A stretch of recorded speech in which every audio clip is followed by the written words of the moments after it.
구약성경 746쪽 느헤미야 13장 1절부터 3절 말씀 제가 받들어 읽겠습니다. 그날 모세의 책을 낭독하여 백성에게 들렸는데 그 책에 기록하기를 암몬 사람과 모압 사람은 영원히 하나님의 총회에 들어오지 못하리니 이는 그들이 양식과 물로 이스라엘 자손을 영접하지 아니하고 도리어 발람에게 뇌물을 주어 저주하게 하였습니다. 그러나 우리 하나님이 그 저주를 돌이켜 복이 되게 하셨다 하였는지라. 백성이 이 율법을 듣고 곧 섞인 무리를 이스라엘 가운데에서 모두 분리하였느니라. 아멘. 예수님께서 십자가에 달리실 때 다른 죄수에게는 없는 것이 예수님의 십자가 위에 달렸습니다. 그것은 명패예요. 명패. 예수님의 십자가 위에만 그 명패가 붙어 있었는데 그 명패에는 나사렛 예수 유대인의 왕 이렇게 기록되어 있었어요. 빌라도 총독이 직접 그 명패를 썼어요. 명패를 써가지고 거기에 십자가 위에 딱 달도록 했는데, 그럼 빌라도 총독이 그 나사렛 예수 유대인의 왕 이렇게 쓴 그 글자는 어느 나라 글자였을까요? 히브리어였을까요? 아니면 로마 제국의 언어인 라틴어로 썼을까요? 우리 오집사님 한번. 히브리어. 예. 뭐 다른 의견 있으세요 혹시? 그러면 제가 성경 속에서 알려드릴게요. 요한복음 19장 20절. 빌라도가 패를 써서 십자가 위에 붙이니 나사렛 예수 유대인의 왕이라 기록되었더라. 예수께서 못 박히신 곳이 성에서 가까운 고로 많은 유대인이 이 패를 읽는데 히브리와 로마와 헬라말로 기록되었더라. 그러니까 이 명패예요. 히브리 말인 히브리어, 그리고 로마 말인 라틴어, 그리고 마지막에 헬라어, 이렇게 세 개로 기록이 되었어요. 당시 헬라어는요, 그 로마 제국의 언어인 라틴어보다도 더 많이 이렇게 사용되었는데, 그래서 웬만한 유대인들은 다 헬라어를 읽고 쓸 줄 알았어요. 이 목수였던 예수님께서도 헬라어를 읽으신 기록이 그 누가복음 4장에 나오는데요.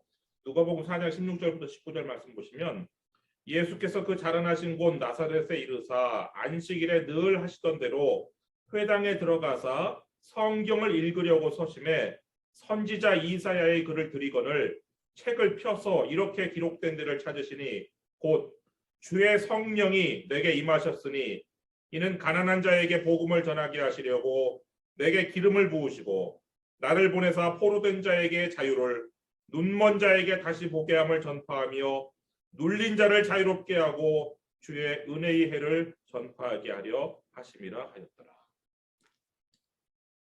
여기에서요, 예수님께서 그 읽으신 그 이사야 성경이 어느 부분이냐면 이사야 61장 1절 2절의 내용이에요. 근데 예수님께서 그 회당에서 그 읽으신 성경은요, 원래 구약 성경은 히브리어로 기록됐어요. 그렇지만 히브리어 원문 성경을 읽으신 것이 아니에요. 이 히브리어가 점차 사어가 돼요. 죽은 언어가 돼요. 사람들이 히브리어를 읽고 쓸 줄 몰라요. 그러면서 이 히브리어 구약 성경을 헬라어로, 당시 보통 사람들이 읽고 사용하는 헬라어로 이렇게 번역된 그 일이 예수님 태어나시기 전 약 300년 전에 일어났어요. 그래서 그 헬라어 번역 성경을 우리가 70인역, 영어로는 셉투아진트, 또 기호로는 그 70이라는 로마 숫자가 50이 L이고 10이 X, 12X에서 LXX라고 이렇게 표기를 하는데, 그 70인역 성경이 예수님 당시에 보편적으로 사용됐어요. 그래서 회당에서도 비치되어 있는 성경이, 당시는 뭐 성경이 이렇게 출판이 발달되지 않았기 때문에 개인이 가지고 있는 경우는 거의 없고, 회당에 이 중요한, 그러니까 성전의 그 지성소 부분에 하나님의 그 법궤가 놓여 있던 자리에 모든 회당마다 거기다 이제 성경 말씀을 이렇게 보관을 해요. 그래서 그 말씀을 가져다가 쫙 펴서 이제 그날의 설교자가 그 성경 말씀을 읽고 그리고 설교를 하는 건데 예수님께서도 바로 그렇게 하신 거예요. 근데 그때 이 두루마리를 갖다 준 사람이 구약 성경 중에서 어느 두루마리를 갖다 줬냐면 이사야 두루마리를 갖다 준 거예요. 예수님께서 그 이사야 두루마리를 쫙 펴서 어디를 읽으셨냐면 그 이사야 61장 1절 2절 부분을 읽었는데 그 두루마리가 히브리어로 기록된 두루마리가 아니라 헬라어로 기록된 헬라어 성경이었어요. 그래서 여러분들이 한번 그 이사야 61장 1절 2절하고 그 누가복음하고 비교를 해보면요. 문맥은 일치해요. 그렇지만 단어 하나하나 뭐 이 글자 한자 한자 똑같이 일치하지 않아요. 왜냐하면 우리가 읽는 구약의 이사야 61장 1절 2절은 그 히브리어에서 온 거고 그리고 이 헬라어 성경에서 이 누가복음 4장에 나와 있는 내용이 있기 때문에 서로 달라요. 그래서 이 1세기에 살던 이 신약 성경의 저자들은요. 헬라어로 복음서를 기록했고 이 헬라어로 교회들에게 편지를 보냈고 사도 바울이 헬라어로 이제 디모데와 디도에게 이렇게 또 빌레몬에게 개인적으로 서신을 보냈던 거예요. 그리고 그것들이 우리 신약 성경이 돼가지고 신약 성경은 헬라어로 기록된 거예요. 왜냐하면 1세기의 사람들이 보편적으로 알던 언어가 헬라어였기 때문에. 그러다가 헬라어도 점차 사어가 되어가고 죽은 언어가 되어가요. 사람들이 더 이상 사용하지 않아요. 읽고 쓸 줄 몰라요. 그래서 5세기에 이 헬라어 신구약 성경 전체를 라틴어로 옮긴 불가타 성경이라는 영어로는 벌게이트인데 그 라틴어 성경이 번역이 돼요. 그리고 이 라틴어 성경이 오랫동안 이제 교회에서 사용되는데 그 벌게이트라는 말의 뜻이 무슨 뜻이냐? 백성의 언어라는 뜻이에요. 그러니까 일반 백성들이 읽을 수 있도록 성경을 번역한 거예요. 그런데 라틴어도 더 이제 사어가 되어 죽어가요. 죽은 언어가 돼요. 사람들이 사용하지 않아요. 읽고 쓸 줄을 몰라요. 사제들이나 또 일부 교육받은 라틴어 수업을 들은 귀족들만 라틴어를 사용해요. 그러니까 이 성경을 사제들과 일부 귀족들만 읽을 수 있어요. 백성들은 읽을 수가 없어요. 그런데 로마 카톨릭 교회는 이 성경을 백성들이 읽을 수 있도록 번역하는 걸 허락하지 않아요. 그리고 번역하려고 노력했던 사람들을 이단으로 파형에 처했어요. 그래서 이 사제들만 이 성경을 읽을 수 있어서 이 무지한 백성들을 자기 멋대로 막 조종을 했어요. 성경 말씀을 가르치는 것이 아니라 성경에 뭐라고 써 있는지 모르니까 자기 멋대로 무지한 백성들을 조종했어요. 그래서 마틴 루터 당시에 면죄부 판매도 가능했던 거예요. 여러분 어떻게 우리가 돈을 주고 그 당시 그 면죄부 판매를 막 이렇게 선전하고 다녔던 그 수도사는 뭐라고 막 사람들 선동을 했냐면 그 앞에 면죄부 판매하고 내는 통이 있어요. 헌금함이라고 할 수는 없지만 그 돈통 속에다가 돈을 딱 집어넣어서 돈이 밑에 바닥에 떨어져서 땡그랑 소리가 나면은 뭐 우리 조상들의 영혼이 뭐 연옥에서 천국으로 간다. 이런 말도 안 되는 헛소리를 해가면서 너희들이 이 면죄부만 사면 바로 모든 죄벌을 다 면제받고 그렇게 영혼이 천국으로 간다. 뭐 이런 식의 정말 비성경적이고 비상식적인 주장을 했음에도 그게 통할 수 있었던 것은 뭐냐? 백성들이 성경을 읽을 줄을 읽을 수가 없었던 거예요. 여기에 뭐라고 쓰는지 모르는 거예요. 여러분 사람들이 성경을 읽을 수 없을 때 부패를 막을 수가 없어요. 사람들이 성경을 읽지 않을 때 타락을 막을 수가 없어요. 중세 로마 카톨릭 교회의 그 부패와 타락은요. 물론 돈과 권력에 대한 욕심 거기서 시작됐지만 백성들이 읽을 수 있는 성경을 만들지 않았기 때문에 그런 일이 벌어졌다고 해도 과언이 아니에요. 한국 교회가 많이 타락했죠. 왜 타락했을까요? 1900년도 초에 번역된 개역 성경만 성경이라고 주장하면서 고집하면서 당시도 그 불가타 성경, 벌게이트 라틴어 성경만 성경이라고 고집하면서 번역을 막았던 거예요. 한국교회 타락도 많은 부분 개혁 성경만 1903년도에 1900년대 초에 번역된 그 개혁 성경만 끝까지 고집해가지고 젊은이들이 성경을 읽을 수가 없었고 많은 사람들이 성경으로부터 벗어나게 만든 그것이 영향이 없지 않아 있는 거예요. 그래서 마틴 루터가 종교개혁을 위해 힘쓴 일 중에 하나가 바로 뭐냐면 이 라틴어 성경, 신약 성경을 독일어로 번역하는 일이었어요. 그래서 이 성경을 독일어로 다 번역했는데 구텐베르크의 인쇄술이 없었다면 성경이라는 것이 일일이 다 필사했기 때문에 보급이 어려워요.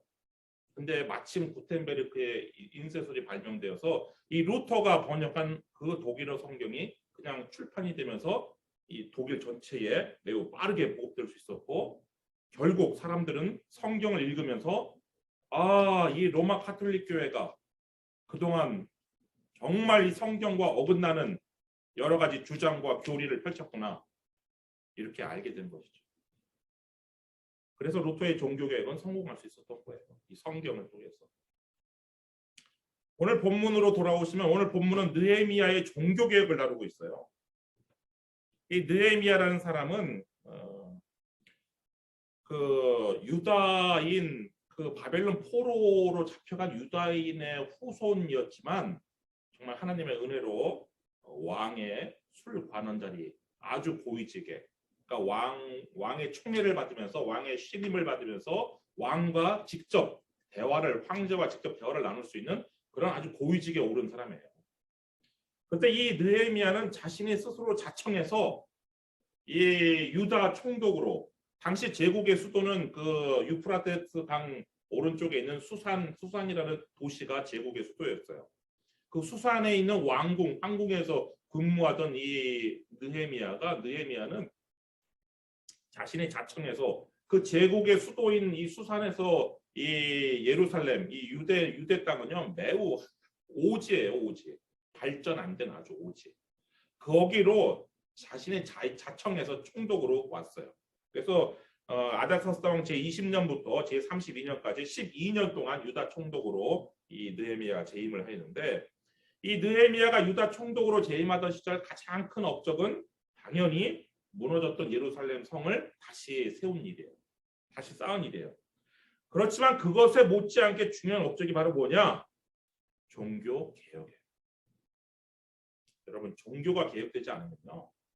사람들의 마음이 새로워지지 않으면 아무리 견고하게 성을 세우면 뭐예요? 다시 하나님의 진노를 받아서 무너질 수 있어요. 그래서 이 느헤미야는요. 예루살렘 성을 견고하게 세운 다음에 학사 에스라와 함께 이 종교 개혁을 힘써요. 먼저 백성들이 그 일곱째 달 초하루에 이 일곱째 달 초하루는 나팔절인데 이 일곱째 달 초하루는 이 포로로 잡혀갔다가 이 귀환한 사람들에게서는 매우 중요한 날이에요. 이 7월 1일 날 처음으로 예루살렘 성전이 있던 자리에 성전은 아직 못 세웠지만 제단을 세우고 거기다 처음으로 번제를 드린 날이에요.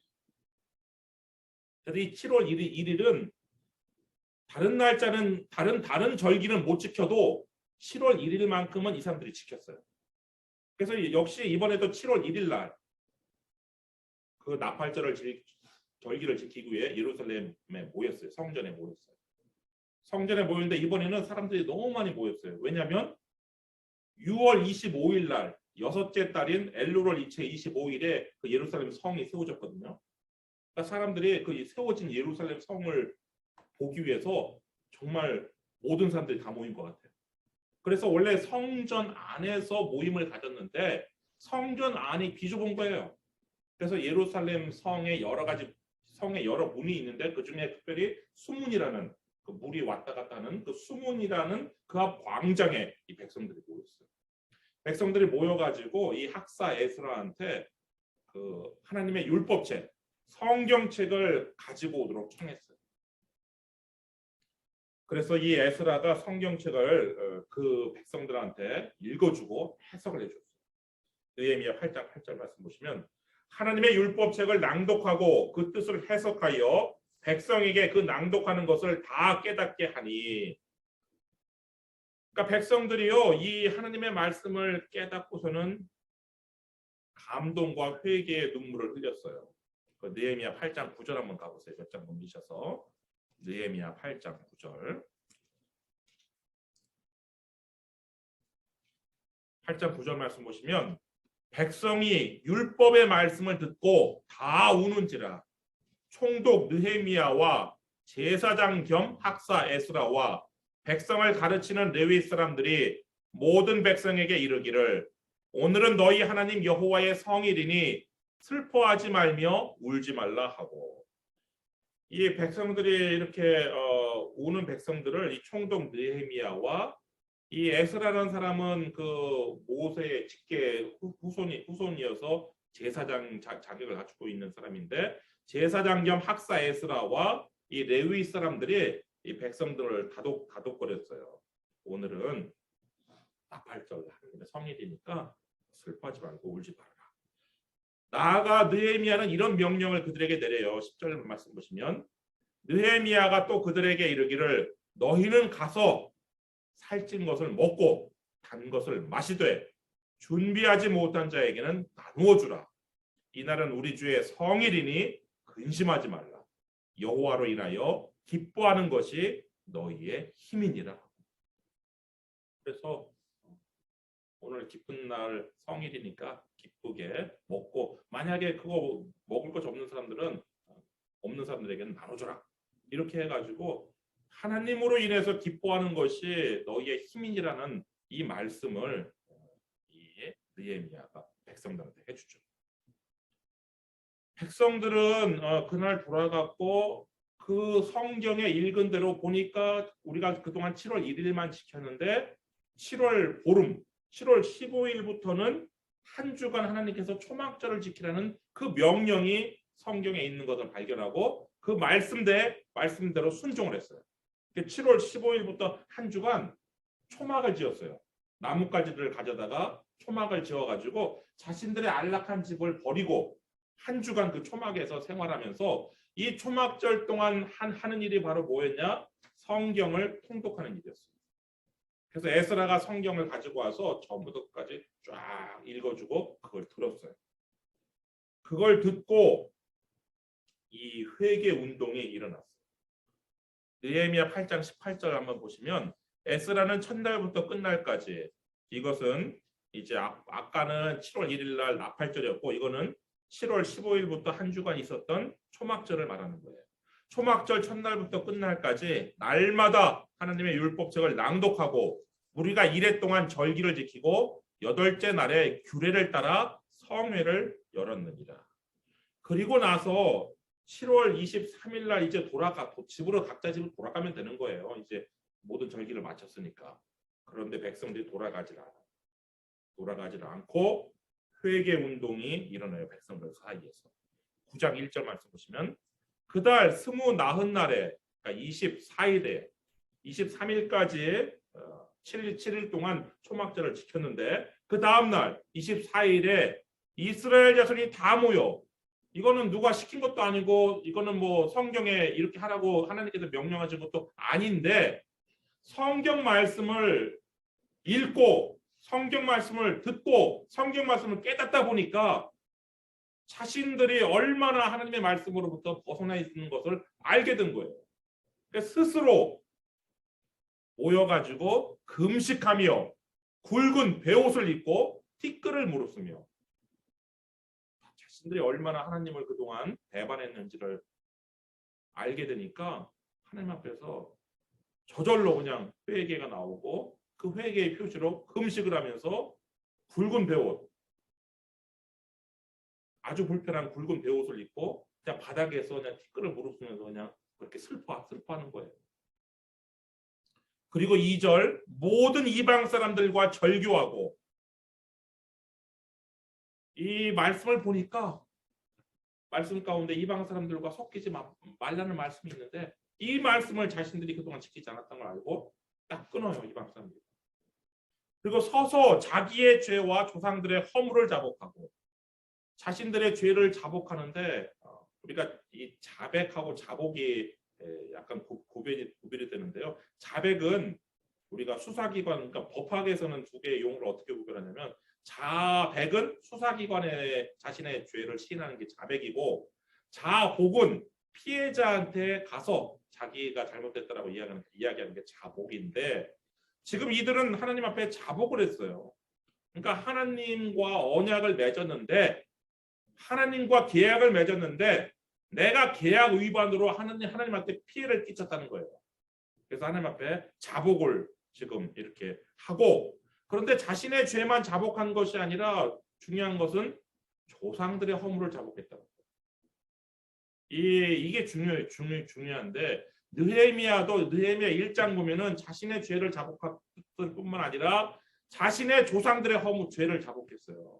우리 조상들이 하나님의 말씀대로 순종하지 못한 것을 이것이 중요한데 그래서 이렇게 자복하고 3절 이날에 낮 4분의 1은 그 제자리에 서서 그들의 하나님 여호와의 율법책을 낭독하고 낮 4분의 1은 죄를 자복하며 그들의 하나님 여호와께 경배하는데 그러니까 그 회개의 그 집회가 말씀 그리고 기도 그리고 예배였어요. 그래서 그러니까 말씀이 계속 7월 1일부터 시작해서 지금 계속 한 7월 24일까지 말씀에 그냥 깊이 들어간 거예요. 성경 말씀에 깊이 들어가고 자신들의 죄를 자복하면서 이것이 바로 하나님께 경배하는 거예요. 이래서 백성들이 굉장히 새롭게 되었어요. 그래서 백성들 마음속에 마음의 성벽도 든든하게 세워졌어요. 그런데 개혁은 한 번으로 끝나는 것이 아니에요. 개혁은 계속 반복돼야 되는데 그래서 오늘 본문에서 느헤미야가 다시 개혁을 해요. 오늘 본문 13장 1절로 다시 오시면 그날 모세의 책을 낭독하여 여기서 이 그날이라는 것은 어떤 날이냐면요. 그 12장 앞에 보면은 봉헌 예식을 해요.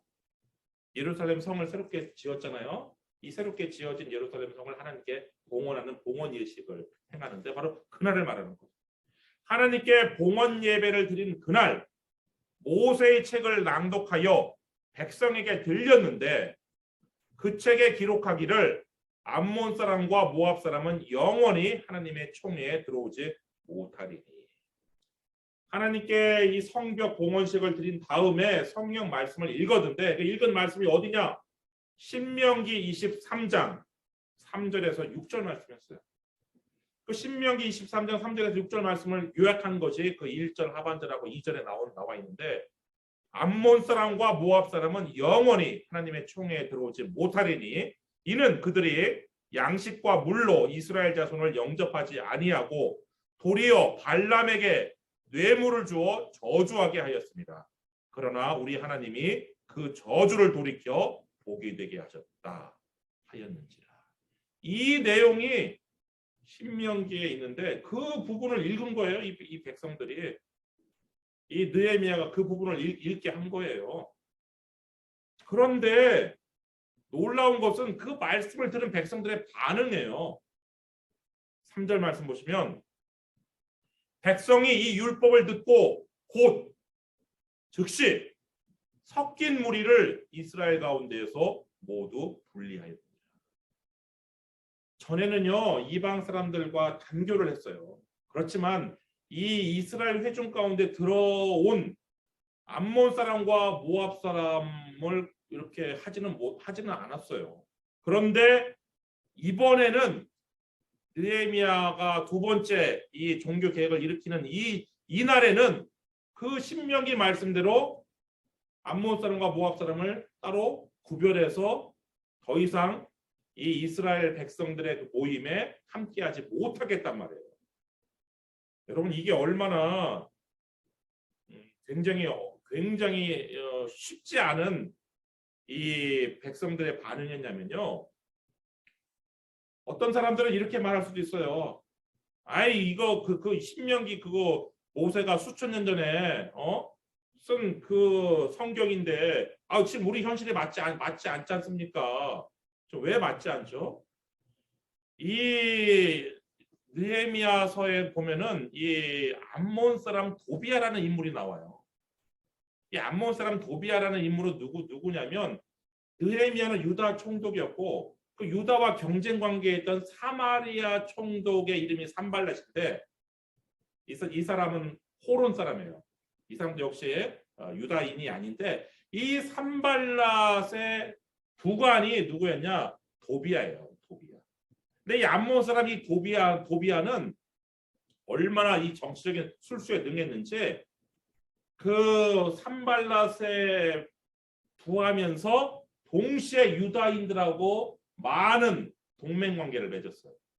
자신이 직접 그리고 결혼을 통해서 이 동맹 관계를 많이 맺고 심지어 이 사람은요 이 대제사장 엘리야십과 또 관계를 가져가지고 대제사장 엘리야십이 원래 유다인들도 함부로 성전 안에 못 들어오는데 이 암몬 사람 도비아를 위해서 이 성전 안에 방을 마련했을 정도예요. 그러니까 이 암몬 사람 도비아는 굉장히 큰 권세를 지금 힘과 권세를 자신의 인맥과 또 그 모든 것들을 이루기 위해서 뇌물을 갖다 바칠 정도로 돈과 권력과 인맥을 가지고 있는 이 도비아라는 사람이 암몬 사람이 지금 이 있는 상태에서 지금 이 말씀에 순종한 거예요. 이 굉장히 어려운 거죠. 느헤미야가 총독 임기를 12년간 하고 이제 궁으로 돌아갔어요.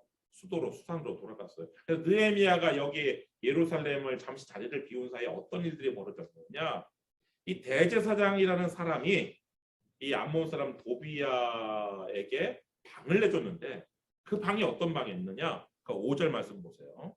4절부터 보시면 이전에 우리 하나님의 전에 방을 맡은 제사장 엘리야십이 도비야와 연락이 있었으므로 도비야를 위하여 한 큰 방을 만들었으니 그러니까 전에 백성들은 이방 사람과 절교를 하는데 이 모범을 보여야 될 이 대제사장이라는 사람은 여전히 도비야와 암몬 사람과 연락을 가졌어요. 그뿐만 아니라 도비야를 위하여 한 큰 방을 만들었으니 그 방은 원래 소재물과 유향과 그릇과 또 레위 사람들과 노래하는 자들과 문지기들에게 11조로 주는 곡물과 새 포도주와 기름과 또 제사장들에게 주는 거제물을 두는 곳이다. 그러니까 이 방도요 남는 방을 준 게 아니라 이 레위인들에게 줄 11조를 모아두는 오늘날에 11조 돈으로 하지만 그 당시에는 11조로 곡물에 11조를 가지고 오고 포도주에 11조를 가지고 기름에 11조를 가져오니까 포도주와 기름과 이 곡물을 보관해야 될 곳이 성전 안에 있어야 되는 거예요. 그래서 성전에 어느 큰 방을 구별해서 11조를 거기다 이렇게 모아뒀단 말이에요. 그런데 그 방을 이 도비야한테 준 거예요. 이 대제사장이.